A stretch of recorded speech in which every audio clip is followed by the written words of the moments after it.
Bonjour à tous et bienvenue. J'espère que vous avez tous passé un bon Kippour. C'est bientôt la fête de Sukkot, hein, c'est demain soir. Et donc, j'ai pensé que c'était une idée plutôt sympathique de vous montrer comment arranger votre loulav vous-même. Si éventuellement vous ne sortez pas de chez vous parce que vous avez tendance à rester à cause des germes qui sont dans la rue, à cause du Covid, etc. Au moins que vous puissiez apprendre à monter votre loulav vous-même, puis ça pourra toujours servir pour plus tard. Donc c'est tout simple. Pour que le bouquet soit complet, il faut 4 espèces. Il faut le loulav, une branche dattier.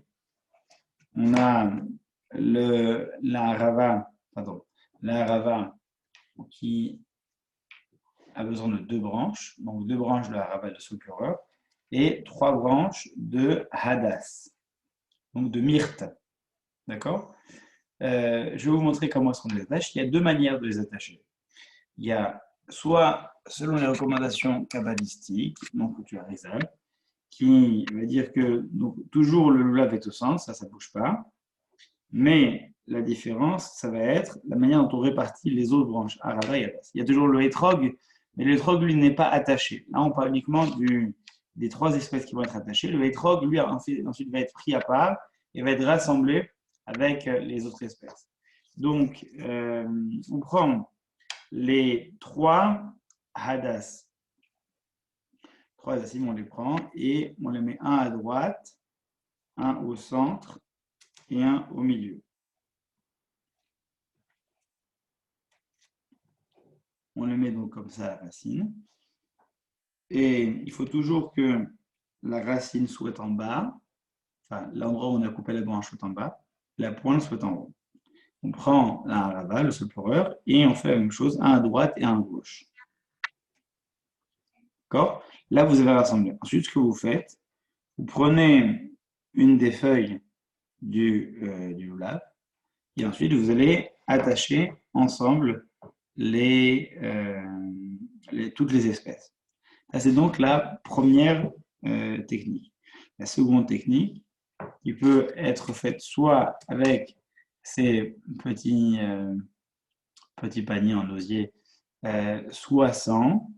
Dans le cas où c'est avec, on les met à l'intérieur. Dans le cas où c'est sans, on les met tout simplement collés au loulav. Pour les sfaradim, on n'a pas l'habitude d'utiliser du tout ce type de panier en osier. D'embout, de protège l'espèce en osier. Et dans ce cas-là, c'est beaucoup plus simple pour la deuxième manière. On prend simplement la myrte à droite, la harava à gauche, et ensuite, donc c'est terminé. C'est aussi simple que ça.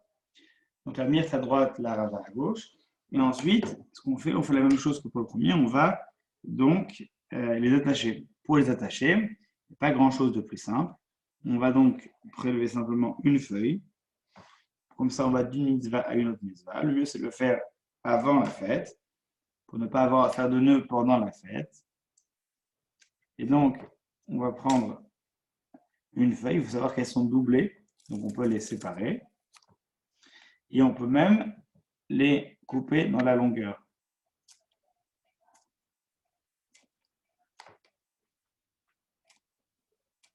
L'intérêt, c'est d'avoir des nœuds qui soient existants pour pouvoir rattacher et suffisamment fins pour ne pas gâcher non plus la beauté du bouquet. Donc là, il suffit de soulever donc, les 3 espèces.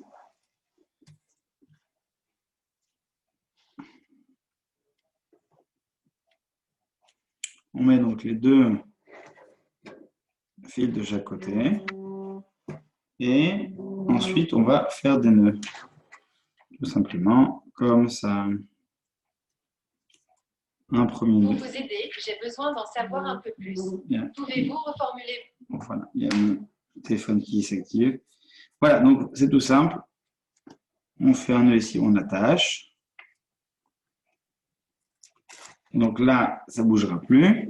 Et pour éviter que les feuilles ne tombent trop pendant la fête. On fait un deuxième nœud un peu au-dessus. Et pour éviter de nouveau que les feuilles ne tombent.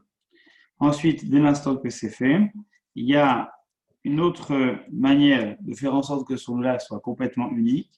Ça va être de prendre d'autres matériaux, de préférence végétale, d'origine végétale, pour rendre son bouquet, pour rendre ses arbaat aminim complètement unique. C'est-à-dire qu'en fait, lorsqu'on va le placer dans le seau pendant la fête, quand on va le placer dans le seau pour pouvoir faire en sorte qu'il ne s'assèche pas, eh bien, il faut essayer de faire en sorte qu'on puisse le reconnaître.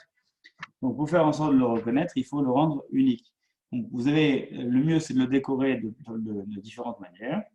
Le mieux, c'est encore une fois d'utiliser des végétaux, mais vous pouvez le rendre unique de bien des manières différentes. Là, par exemple, vous prenez tout simplement une décoration pour les cadeaux et vous allez vous en servir pour le décorer, de sorte qu'il soit donc joli. Donc, par exemple, on peut imaginer faire tout simplement des tours. Donc, un nœud ici à la base et puis ensuite des tours pour le rendre différent des autres et pouvoir le reconnaître d'une part, mais aussi donc l'embellir pour que pendant la fête vous ayez accompli la mitzvah de Hidur Mitzvah. Donc on peut faire autour du lulav, donc des tours de chaque côté afin d'avoir un lulav qui se distingue et soit embelli par la mitzvah.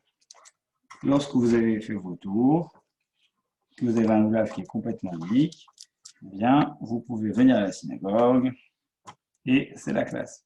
Non, plus sérieusement, vous pouvez tout simplement faire en sorte de pouvoir le reconnaître quand vous allez le poser et surtout, faire en sorte que ce moment soit unique parce que c'est sur ces petits moments-là qui sont sympathiques si vous avez des membres de la famille, bien de faire en sorte de prendre un temps avant Sukkot pour faire une sorte de rétro-planning. Voilà tout ce dont on a besoin pour bien débuter la fête de Sukkot, au niveau des repas, au niveau des vêtements, au niveau de l'organisation, quand on mange dans la souka, qui est-ce qui apporte quoi, etc. Pour faire en sorte que lorsqu'on entre dans la fête, tout soit prêt sans qu'on ait forcément besoin d'être stressé. Tout est une question d'organisation. Et il faut vraiment que cette fête de Sukkot soit vécue de manière la plus paisible et la plus agréable. Donc, c'est important de s'y prendre suffisamment à l'avance pour que cette préparation soit agréable. Si on se retrouve une demi-heure avant l'entrée de Yom Tov, et puis on a tout à faire, il faut préparer le lulav, il faut préparer à manger, il faut amener les affaires à la synagogue. C'est pas très agréable, c'est un peu angoissant, c'est un peu irritant parfois. Donc, c'est pas un très bon souvenir. Si par contre, on prend le temps suffisamment à l'avance, 3, 4 jours, une semaine, d'abord de s'organiser et faire en sorte de faire ça entre amis ou en famille, ça peut être de très bon moment de pouvoir, ne serait-ce que par exemple, décorer son lulav et faire ça, imaginer des décorations du fil doré, du fil argenté, du coton, et tout type de matériaux qui vont faire en sorte qu'on va pouvoir faire ça en famille, ça fera des travaux pratiques et en même temps, ce sera agréable. C'est toujours ça de gagner. Et d'une part, on a embelli la mitzvah, d'autre part, on aborde la fête de manière agréable et apaisée. Donc c'est ce qu'on vous souhaite à tous, que vous puissiez tous passer une fête agréable et apaisée. Et on se donne rendez-vous donc pour la fête de Sukkot dès demain soir.